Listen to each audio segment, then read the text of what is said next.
Hello everyone, स्वागत है आपके अपने यूट्यूब चैनल फाइव सर पर। और आज हम देखने के लिए जा रहे हैं कक्षा 9वीं के मैथ के एक्सरसाइज 6.2 से संबंधित इंट्रोडक्शन वीडियो, है ना।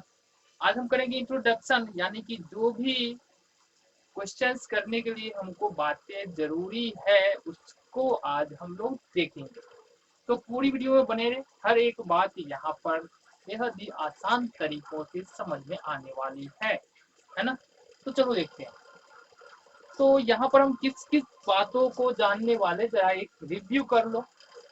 तिर्यक रेखा के बारे में जानने वाले हैं, संगत कोण क्या होता है, एकांतर कोण क्या होता है, बाह्य एकांतर कोण क्या होता है, तिर्यक रेखा के एक ही ओर के अंतः कोण क्या होता है, और संगत कोण अभिगृत और संगत कोण अभिगृत का विलोम यहाँ पर इस वीडियो में हम देखने वाले हैं।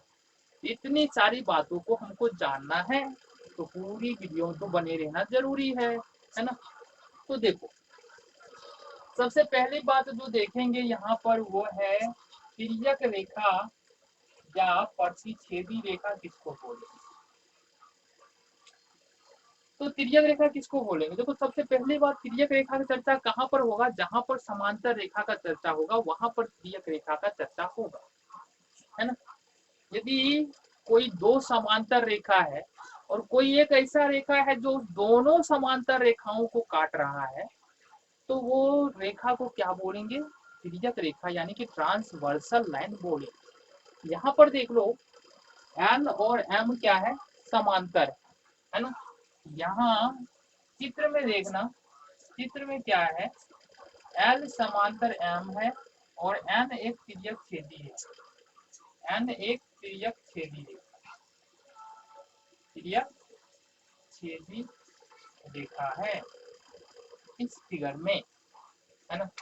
कहीं भी इस तरह का मिल जाए हमको कि दो रेखा समांतर है, कोई तीसरा रेखा उसको दोनों रेखाओं को प्रतिच्छेद कर रहा है, तो वो जो तीसरा रेखा है वो दोनों समांतर रेखाओं का क्या कहलाएगा, प्रतिच्छेदी रेखा कहलाएगा या फिर तिर्यक रेखा कहलाएगा। समझ में आ गया, ठीक है। एक उदाहरण से और समझ लो, यहाँ पर मान लेते हैं कि ए भी एक रेखा है और ये सीधी जो है एक और रेखा, सीधी एक और रेखा, कोई एक तीसरा रेखा है, कोई एक तीसरा रेखा है, चलो ई एफ है, जो पी और क्यू बिंदु पर, जो पी और क्यू बिंदु पर जो है ना, पी बिंदु पर ए बी को प्रतिच्छेद करता है और क्यू बिंदु पर सी डी को प्रतिच्छेद करता है। तो यहाँ पर सबसे पहला बात क्या होना चाहिए कि ए बी समांतर सी डी होगा, है ना। तब ये जाकर के क्या होगा, ई एफ जो है एक तिर्यक रेखा होगा। ये बात ध्यान रखना, है ना। मतलब दो समांतर रेखाओं को यदि कोई तीसरा ऐसा रेखा है जो दोनों समांतर रेखाओं को प्रतिच्छेद कर रहा है, तो ये क्या होगा, तिर्यक रेखा कहलाएगा। ये रेखा क्या कहलाएगा, तिर्यक रेखा कहलाएगा। समझ में आ गया, क्लियर है। अब देख लो, यहाँ से रेखा एल एम को जो है एन प्रतिच्छेद करता है ना। तो यहाँ से हमारे पास 8 एंगल बन रहे, 8 कोण बन रहे, 1 2 3 4 5 6 7 8। हमने इस एंगल का नाम दिया है, ये वाला एंगल जो दिख रहा है पहला, ये एंगल 1 है, 2 है, 3 है, 4 है ना। इसी तरह से 8 तक एंगल बन रहा है, क्लियर है। देखो, ऊपर के दोनों साइड एंगल 1 और एंगल 2 और नीचे के दोनों साइड एंगल 8 और एंगल 7, यानी कि कोण 1 और कोण 2, कोण 8 और कोण 7। देखो, ये भी बाहर है और ये भी बाहर है ना, ये भी बाहर है और ये भी बाहर है, तो इसको बोलेंगे हम बाह्य कोण। क्या बोलेंगे, बाह्य कोण बोलेंगे, या बाहरी कोण भी बोल सकते अपनी भाषा में, है ना, बाह्य कोण बोलेंगे। तो अगर हम बोले बाह्य कोण क्या है, बाह्य कोण क्या है, तो बाह्य कोण का जोड़ा देख लो, कोण 1 और कोण 2 ये बाह्य कोण है, इसके अलावा कोण 8 और कोण 7 ये बाह्य कोण है ना, क्लियर है। तो इस तरह का कभी भी यहाँ अगर नीचे देखेंगे तो ये कोण देख लो, ये वाला कोण और ये वाला कोण ये बाह्य कोण है, ये वाला कोण और ये वाला कोण ये बाह्य कोण है। इसका नाम भी दे सकते हैं हम, कोण ए पी ई और कोण ई पी बी बाह्य कोण है, कोण सी क्यू एफ और कोण डी क्यू एफ ये क्या है, बाह्य कोण है, क्लियर है। चलो अब देख लो, कोण 4 और 3 और कोण 5 और 6 ये क्या है, इसको बोलते हैं अंतःकोण। कोण 4 3 कोण 5 6 को क्या बोलेंगे, अंतःकोण। यहाँ से आएंगे ये वाला कोण जो बन रहा है और ये वाला कोण जो बन रहा है ना, ये वाला कोण एक बन रहा है, ये वाला और ये वाला, इसको बोलेंगे अंतःकोण। इस चारों कोण को अंतःकोण। यहाँ से हमको क्या समझ में आ रहा है, यदि दो समांतर रेखाओं को कोई तिर्यक रेखा प्रतिच्छेद करे तो 4 कोण जो है वो बाह्यकोण होता है और 4 कोण जो है वो अंतःकोण होता है।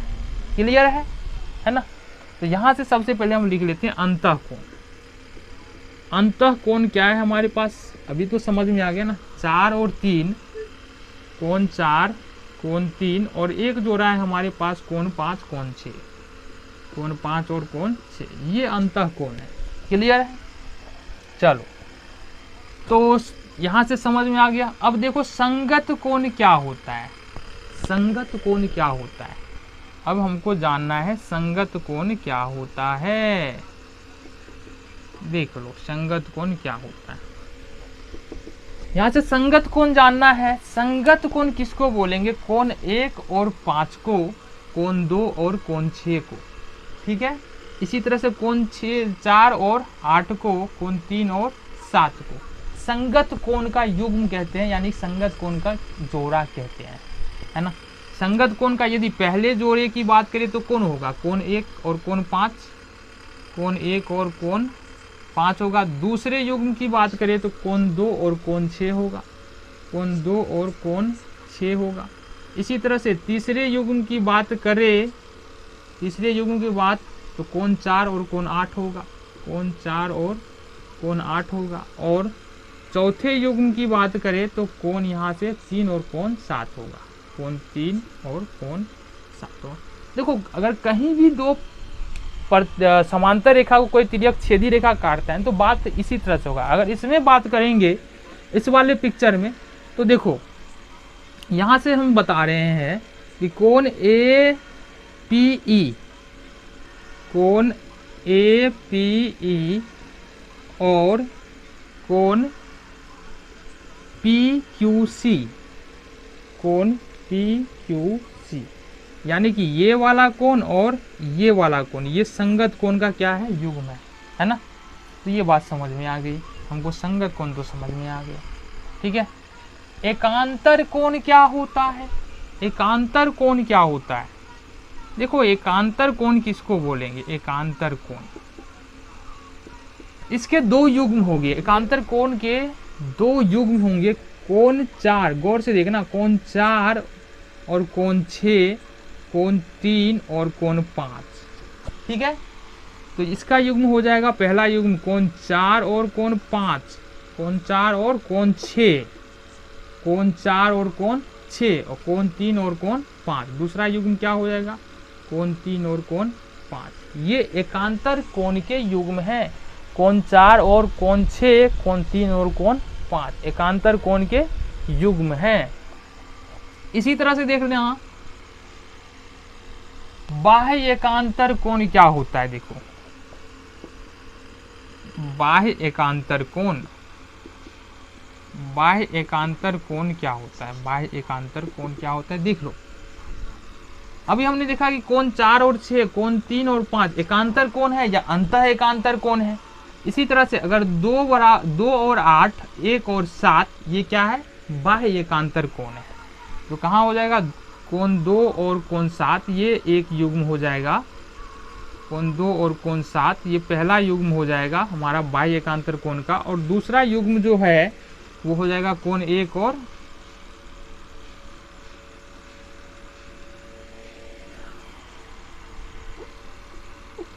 तो कोण 2 और कोण 7,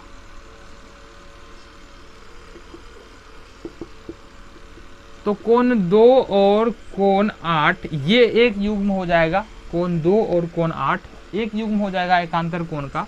और दूसरे युग्म की बात करें कोण 1 और कोण 7, कोण 1 और कोण 7 ये कोण क्या कहलाएंगे, बाह्य एकांतर कोण। क्या कहलाएंगे, बाह्य एकांतर कोण कहलाएंगे। अगला है अपने पास तिर्यक रेखा के एक ही ओर के अंतःकोण क्या होता है ना। एक ही ओर के तिर्यक रेखा के एक ही ओर के अंतःकोण लिखना पड़ेगा, लिख लेते हैं। तिर्यक रेखा के एक ही और के अंतः कोण। देखना, तिर्यक रेखा के एक ही ओर के अंतः कोण मतलब ये देखो, ये है एक तिर्यक रेखा बोलो या प्रतिच्छेदी रेखा बोलो, और इसके एक ही और कौन कौन कोण बन रहा है बताओ। अंतः कोण का बात है तो इसके अंतः कोण तो ये 4 3 है और 5 6 है, तो इसी सब में से होगा। तो तिर्यक रेखा के एक ही और कोण बन रहा है, ये 4 और 5 बन रहा है, इसी तरह से 3 और 6 बन रहा है।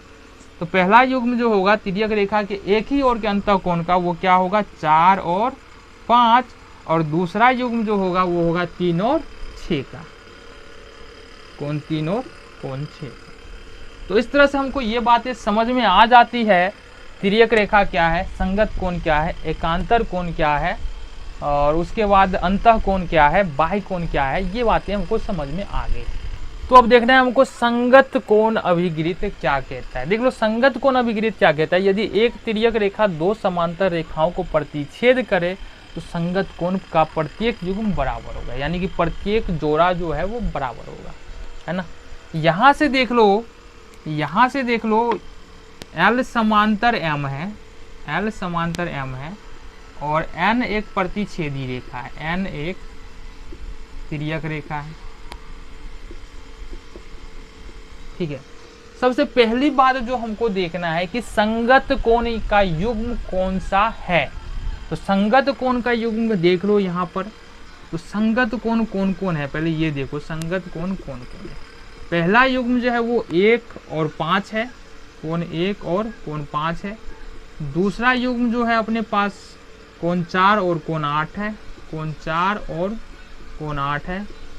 तीसरा युग्म जो है अपने पास कोण 2 और कोण 6 है, कोण 2 और कोण 6 है। और चौथा युग्म जो है कोण 3 और कोण 7, चौथा युग्म जो है कोण 3 है और कोण 7। ये संगत कोण का युग्म है। ये बात तो हम पहले, इससे पहले भी जान चुके हैं, लेकिन यहाँ पर नई बात क्या है, नई बात ये है कि यदि एक तिर्यक रेखा दो समांतर रेखाओं को प्रतिच्छेद करे तो N एक तिर्यक रेखा है जो L और M को क्या कर रहा है, प्रतिच्छेद कर रहा है ना। तो यहाँ पर हमको ये बोल रहा है कि संगत कोण का जो भी जोड़ा है ना वो आपस में बराबर होंगे। इसका मतलब क्या है कि यहाँ से हमको कोण 1 बराबर कोण 5 हो जाएगा, कोण 4 बराबर कोण 8 हो जाएगा, और कोण 2 बराबर कोण 6 हो जाएगा। इसी तरह से चौथे युग्म में बात करेंगे, कोण 3 बराबर कोण 7 हो जाएगा, है ना। तो जो संगत कोण का युग्म था वो क्या होगा, आपस में एक दूसरे के बराबर हो जाएंगे। तो इसका मतलब है कोण 1 बराबर कोण 5 हो जाएगा, कोण 4 बराबर कोण 8 हो जाएगा, कोण 2 बराबर कोण 6 होगा, और कोण 3 बराबर कोण 7 होगा। फिर से समझो, संगत कोण अभिगृत हमको बताता क्या है। संगत कोण अभिगृत बताता है कि यदि दो रेखाएं समांतर हो और कोई एक रेखा है जो दोनों समांतर रेखाओं को काट रहा है, तो इस प्रकार जो संगत कोण जो बनेगा वो क्या होगा, उस संगत कोण का जोड़ा जो होगा, युग्म जो होगा वो क्या होगा, समान होगा, यानी कि बराबर होगा। तो संगत कोण का युग्म कौन है, 1 है और 5 है, इसका मतलब 1 और 5 बराबर होगा। अगला युग्म 4 और 8 है तो 4 और 8 बराबर हो जाएगा। अगला युग्म 2 और 6 है तो 2 और 6 बराबर हो जाएगा। फिर 3 और 7 है तो 3 और 7 बराबर हो जाएगा। तो ये संगत कोण क्या संगत कोण अभिगृत बताता है। आगे देखो, अभिगृत 6.3 था और ये अभिगृत 6 हमारे पास 4 है। ये क्या बताता है, यदि एक तिर्यक रेखा दो रेखाओं को इस प्रकार प्रतिच्छेद करे कि संगत कोण का युग्म बराबर हो तो ये दोनों रेखाएं समांतर होंगी। तो यहाँ पर हमको बोला क्या जा रहा है कि चलो ये कोई दो रेखा है, लेकिन हमको पता नहीं है कि ये रेखाएं समांतर होगी या नहीं होगी, ये हमको पता नहीं। लेकिन इसमें थोड़ा सा ट्विस्ट है यहाँ पर। चलो, L और M एक रेखा है और N एक प्रतिच्छेदी रेखा है, जिसको P और Q बिंदु पर क्या कर रहा है, प्रतिच्छेद कर रहा है, ठीक है ना। अब यहाँ से हमको ये नहीं पता है हमको कि L समांतर M है या L समांतर M नहीं है, ये बात हमको नहीं पता है। लेकिन देखो यहाँ से कोण देख, नाम लिख लो, 1 2 ये 3 ये 4 ये 5 6 7 और ये 8, ठीक है। तो L समांतर M, ये बात तो यहाँ पर नहीं पता है, लेकिन हमको क्या दिया है कि कोण 1 बराबर कोण 5 दे दिया है। इसी तरह से कोण 2 बराबर कोण 6 दे दिया है। इसी तरह से जितने भी संगत कोण के युग्म है ना यहाँ पर, ये सारे के सारे क्या है, बराबर है। जब इस तरह से हमको नहीं पता हो कि रेखा समांतर है कि नहीं है, लेकिन संगत कोण के युग्म यदि बराबर आ जाए ना, तो रेखाएं जो है वो समांतर हो जाएंगी। यही बात हमको ये अभिगृत 6.4 बताता है कि यदि दो रेखाएं हैं, मान लो दो रेखाएं L और M है अपने पास, अब ये इसको जो है ना कोई N तीसरी जो है प्रतिच्छेदी रेखा है, N क्या प्रतिच्छेद कर रहा है।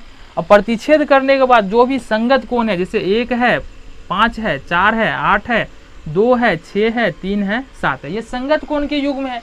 अब ये संगत कोण के युग्म जो है वो समान है। अब जब भी संगत कोण का युग्म समान होगा तो क्या होगा, रेखाएं आपस में समांतर हो जाएंगी। यही बताता है हमको अभिगृत 6.4।